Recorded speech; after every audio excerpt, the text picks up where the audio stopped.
Students, welcome back to Goenka Maths Study. मेरे प्यारे बच्चों, आप सभी भैयाओं का स्वागत है मेरे चैनल गोयंका मैथ्स स्टडी में। बेटा आज हम जो 11th क्लास का सर्कल पढ़ा रहे हैं, सर्कल का ये हमारा सेकंड वीडियो है। जिन्होंने अभी तक पहला वीडियो नहीं देखा है तो पहले वीडियो को देख लें, जिससे कि इस वाली वीडियो में जो भी चीज़ें हम आपको बताने वाले हैं वो आपकी समझ में आ जाएं। पिछली वीडियो का जो लिंक है वो इस वीडियो के डिस्क्रिप्शन में आपको मिल जाएगा। आज जो हम आपको बताने वाले हैं, डिफरेंट की जनरल फॉर्म और उसका पैरामीट्रिक फॉर्म, दो फॉर्म्स अपनी इस वीडियो में बताएंगे। तो चलिए बिना कोई भी टाइम वेस्ट किए हुए स्टार्ट करते हैं सर्कल को।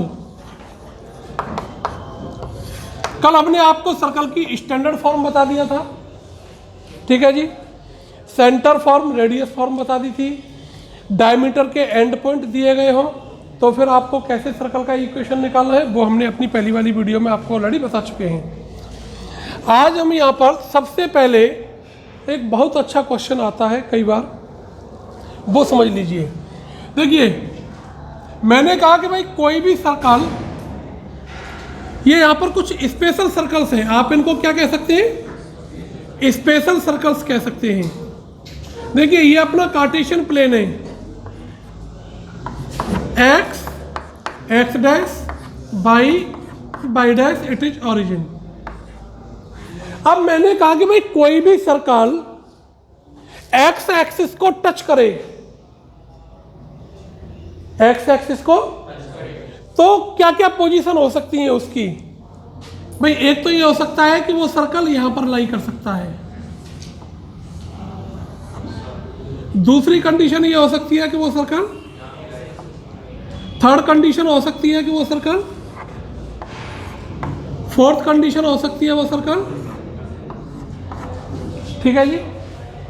मतलब ये जरूरी नहीं है कि एक ही पॉइंट हो, इनका डिफरेंट हो सकते हैं। अब मैंने कहा कि भाई ये सर्कल का, ये जो सर्कल है इसका सेंटर क्या होगा? इस सर्कल का सेंटर क्या होगा? मैंने कल फिर बताया था, centre is the fixed point. Fixed का मतलब कांस्टेंट होएगा, कांस्टेंट का मतलब कोई भी नंबर हो सकती है, वेरिएबल तो हो नहीं सकता कभी भी सेंटर, इसीलिए उसके लिए h, k। अब क्योंकि सेंटर फर्स्ट क्वाड्रेंट में लाई कर रहा है इस वाले सर्कल का, तो यहां पर इसका जो सेंटर है उसके कोऑर्डिनेट्स क्या होंगे? h, k। अब आपके पास एक MCQ का क्वेश्चन बन गया, find the centre of the circle which touch the x axis and the centre lies in the second quadrant, third quadrant, fourth quadrant या फर्स्ट क्वाड्रेंट। तो मान लीजिए अगर फर्स्ट क्वाड्रेंट में लाई कर रहा है तो फिर सेंटर के कोऑर्डिनेट्स क्या हो गए? h, k। अगर एक्स एक्सिस को टच कर रहा है लेकिन सेकंड क्वाड्रेंट में, सेकंड क्वाड्रेंट भी ना कहे, वो ये कह दे कि find the centre of the circle which touch the x axis on the left of the origin, तो फिर क्या हो जाएगा इसका सेंटर? -h, k। या क्योंकि लेफ्ट में कहा है तो वो इधर भी तो हो सकता है, तो यहां पर क्या हो जाएगा? -h, ये क्या हो जाएगा जी अपना h, क्लियर हो गया? ठीक है सर। अगर ये बाई एक्सिस पर टच कर जाए तो, बाई एक्सिस पर टच कर जाए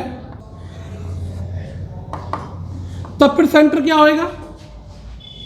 तब भी h, k रहेगा। जिस क्वाड्रेंट में लाई करेगा उसके हिसाब से उसके मार्क्स हो जाएंगे, है ना, साइन चेंज हो जाएंगे, ठीक है। चाहे बाई पर टच करे चाहे एक्स पर टच करे, centre will be same according the quadrant. Clear हो गया पहली चीज। अब बात आ गई इसकी रेडियस की। किसकी आ गई? रेडियस की। यदि सर्कल हमारा एक्स एक्सिस पर टच करे तो फिर इस सर्कल की रेडियस क्या होगी? बोलो भैया क्या होगी? के होगी। क्या होगी? एच तो नहीं होगी, पक्का डेफिनेट है के होनी है। रेडियस के ही होगी। यहां से यहां तक की जो डिस्टेंस है वही तो रेडियस है इसकी, है ना। तो रेडियस इसकी भी के, इसकी भी के, इसकी भी के और इसकी भी के। अब आप कहेंगे साहब यहाँ तो नेगेटिव है, रेडियस इज द डिस्टेंस, और डिस्टेंस कभी भी नेगेटिव नहीं होता, ठीक है ना। एक चीज क्लियर हो गई। अगर बाई एक्सिस की बात करूं साहब मैं, तो फिर बाई एक्सिस की रेडियस क्या होगी, h होगी। चीजें क्लियर हो रही हैं। अब यदि सर्कल एक्स एक्सिस और बाई एक्सिस दोनों को टच करे, circle x axis by axis दोनों को टच करे इस टाइप से, तो फिर रेडियस क्या होगी, h इक्वल टू के इक्वल टू आर, यानी सेंटर r कोमा r और रेडियस भी इसकी r हो गई। h और k और r तीनों क्या हो जाएंगे, क्लियर हो गया। अब इसके बिहाफ का एक क्वेश्चन मैं लिख रहा हूं जिसको मुझे फटाफट से आप करके दिखाएंगे। Find the equation of circle of which touches the x-axis at -2,3। चलिए फटाफट से करके बताइए। हाँ जी, find the equation of circle which touches the x-axis with centre -2,3। अब equation of circle find out करने के लिए सेंटर चाहिए, रेडियस चाहिए। सेंटर के कोऑर्डिनेट्स आपको दे रखे हैं, एक्स एक्सिस को टच कर रहा है, तो रेडियस कितनी हो गई, 3 हो गई रेडियस। फॉर्मूले में डाल देंगे x माइनस एच का whole square plus y minus k का whole square equal to r square, हो जाएगा आसानी से, ठीक है। चलिए अब एक और क्वेश्चन। हाँ भाई, अब देखो सेकंड क्वेश्चन, आज का सेकंड एग्जांपल है, एक और समझ लीजिएगा। Find the equation of circle with diameters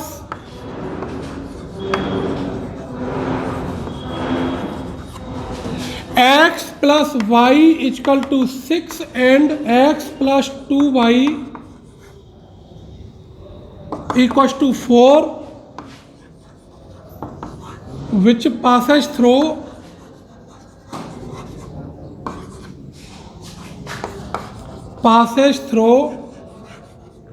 -2,3।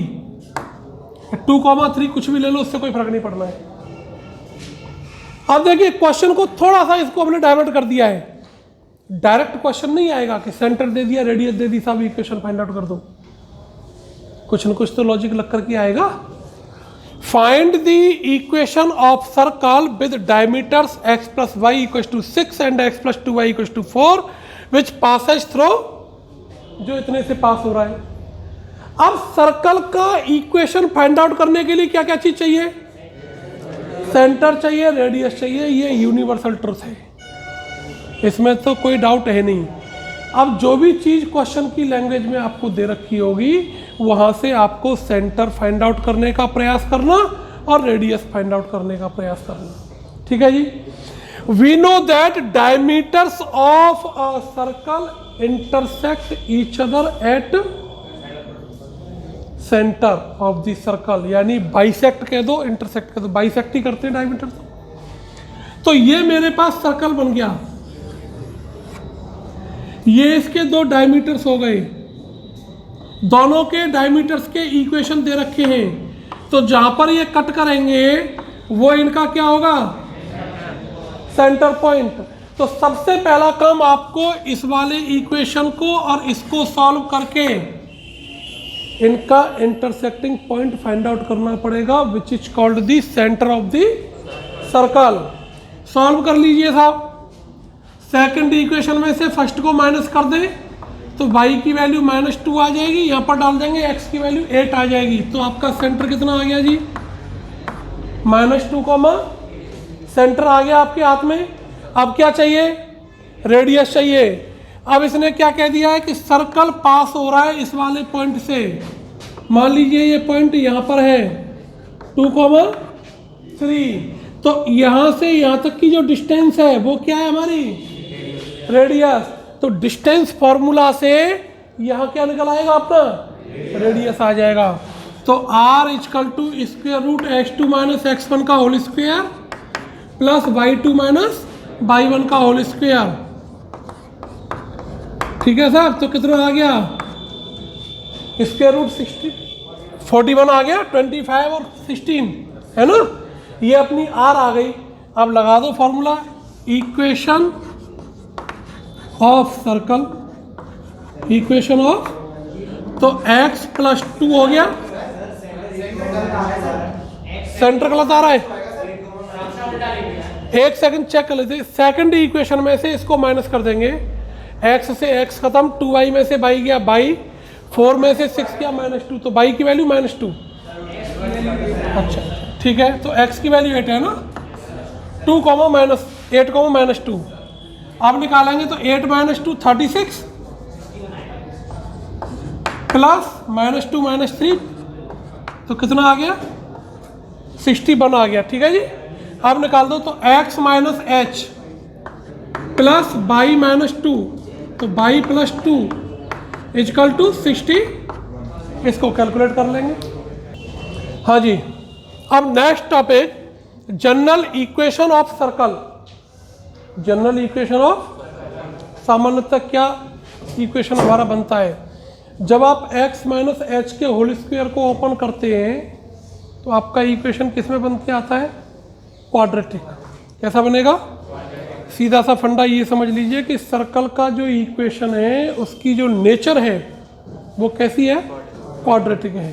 ठीक है जी, तो जो जनरल इक्वेशन है x square plus y square plus 2gx plus 2fy plus c equal to, it is the general equation of circle. अब आपको सामान्य रूप से एक इक्वेशन दे दिया गया और वहां से आपसे कह दिया जाए कि भाई इसका अब आप सेंटर फाइंड आउट करो और रेडियस फाइंड आउट कर लो। स्टैंडर्ड फॉर्मेट में दे रखा है तो कंपेयरिंग कराई, धड़ाक से आ गया आंसर स्टैंडर्ड फॉर्मेट में, तो क्योंकि वो तो अपने आप में स्टैंडर्ड है।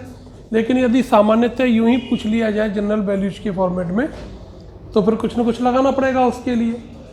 सामान्य रूप से चीज़ें, नाम उसका सामान्य होता है लेकिन आसानी से चीज़ें आती नहीं हैं, तो फिर क्या करना है, अभी इसको आप पहले स्टैंडर्ड फॉर्मेट में कन्वर्ट करने का प्रयास करेंगे। अपन क्या करना है स्टैंडर्ड फॉर्मेट में, तो देखो एक्स स्क्वेयर के साथ में क्या है आपका 2gx, अगर मैं यहाँ इन दोनों के साथ g स्क्वायर प्लस कर दूं तो ये स्टैंडर्ड फॉर्मेट में बन जाएगा कि नहीं बन जाएगा।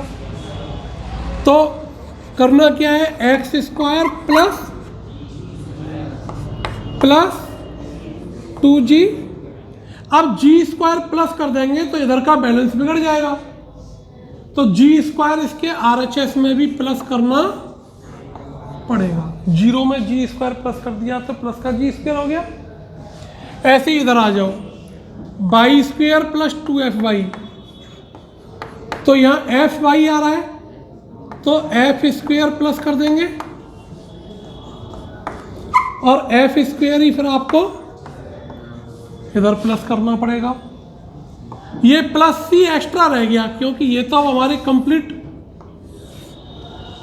स्टैंडर्ड फॉर्मेट बन गए ना, एक्स स्क्वायर प्लस जी स्क्वायर प्लस 2gx, तो x plus 2gx x plus g का होल स्क्वायर हो गया, ये y प्लस f का होल स्क्वायर हो गया कि नहीं हो गया। तो ये जो एक्स्ट्रा बचा है इसको भी उठा करके हम किधर ले जाएंगे, उधर पहुंच गया। अब ये बन गया अपना x प्लस g का whole square y plus f का, और ये हो गया हमारा g square plus f square minus, standard format से अब इसकी कंपेयरिंग करा दें। स्टैंडर्ड फॉर्मेट क्या है, x माइनस एच का whole square plus y minus k का होल स्क्वायर इक्वल टू, अब यहाँ से हम सेंटर फाइंड आउट कर सकते हैं। सेंटर हमारा h, k होता है, कंपेयरिंग कराएंगे कितना हो जाएगा हमारा सेंटर, माइनस का जी हो गया, प्लस माइनस माइनस, और यहाँ से कंपेयरिंग कराएंगे तो माइनस का, और रेडियस कितनी आ जाएगी, स्क्वायर हट करके रूट लग जाएगा, g square plus f square minus, ये तो सेंटर फाइंड आउट करना और रेडियस फाइंड आउट करना जब आपको सर्कल का जनरल इक्वेशन दिया गया हो, लेकिन उसमें कुछ सावधानी रखनी। पहली चीज, जो हमारा इक्वेशन दिया हुआ है वो क्वाड्रेटिक फॉर्मेट में हो। किसमें हो? पहली कंडीशन, कोई भी टर्म एक्स वाई का नहीं आएगा इसमें, एक्स और वाई के प्रोडक्ट का कोई भी टर्म नहीं आना है, ये चीज आप नोट कर लीजिएगा इनको। थर्ड कंडीशन, एक्स स्क्वायर और वाई स्क्वायर के कोफिशिएंट ऑलवेज सेम होने चाहिए, कोफिशिएंट सेम के साथ साथ वन होना चाहिए। क्या होना चाहिए? वन ही होना चाहिए, ठीक है ना, सेम के साथ साथ वन। पहली चीज ये सेम दिया भी गया होगा, अभी ये क्वेश्चन कराएंगे तो पहले उसको वन कर लेना है। क्या कर लेना है? वन कर लेंगे, ठीक है ना। अभी क्वेश्चन कराएंगे आपको, यानी एक तो ये क्वाड्रेटिक फॉर्मेट में होना चाहिए, एक्स स्क्वायर वाई स्क्वायर का जो कोफिशिएंट है वो वन होना चाहिए, एक्स वाई का कोई टर्म नहीं होना चाहिए। ये तीन चीज़ों का ध्यान रखना। जनरल इक्वेशन यदि कहीं दे भी दिया तो उसको चेंज करने का प्रयास करना है, ठीक है ना। हालांकि अभी आपके 11th स्टैंडर्ड पर इतना क्रिटिकल क्वेश्चन नहीं आता है, नोट करिए इसको। हाँ जी, it is the equation of circle, general equation of circle, find the centre and radius of the circle. तो आपको क्या फाइंड आउट करना है? रेडियस और सेंटर फाइंड आउट करना है। सबसे पहला काम क्या देखना, एक्स स्क्वायर वाई स्क्वायर के कोफिशिएंट वन है या वन से भी पहले सेम है कि नहीं, सेम है। अब इनको वन बनाना, वन बनाने के लिए क्या करेंगे, 3 का डिवाइड कर दें बोथ साइड में, तो x square plus y square plus 4x minus 6y minus 11/3 equal to, centre की कंपेयरिंग करा दें। जनरल इक्वेशन की फॉर्मेट क्या है? X square plus y square plus 2gx plus 2fy plus c equal to, यही तो होता है। तो 2g के प्लेस पर कौन आ गया अपना, 2f के प्लेस पर कौन आ गया, 2g इक्वल टू 4, तो g इक्वल टू आ गया अपना 2f इक्वल टू -6, तो f इक्वल टू -3, ठीक है। तो हमारा जो सेंटर है, सेंटर क्या हो गया जी, माइनस का g माइनस f होता है, यहाँ पर g प्लस का 2 दे रखा है, कितना हो जाएगा, ये ऑलरेडी माइनस में है, तो क्या हो गया, ये अपना सेंटर हो गया। रेडियस के लिए रेडियस का फॉर्मूला लगा दो, r equal to square root g square plus f square minus, solve कर लीजिए। मेरी तरफ से सेंटर का चैप्टर कंप्लीट, सर्कल सॉरी, ठीक है ना। कल से कोनिक सेक्शन स्टार्ट हो जाएगा, पैराबोला की स्टार्ट करा देंगे। एनसीईआरटी के क्वेश्चंस आप खुद ब खुद कर लीजिए, जो पूछना वो आप पूछ सकते हैं। तब तक के लिए आप लोग स्वस्थ रहिए, मस्त रहिए। जय हिंद, जय भारत।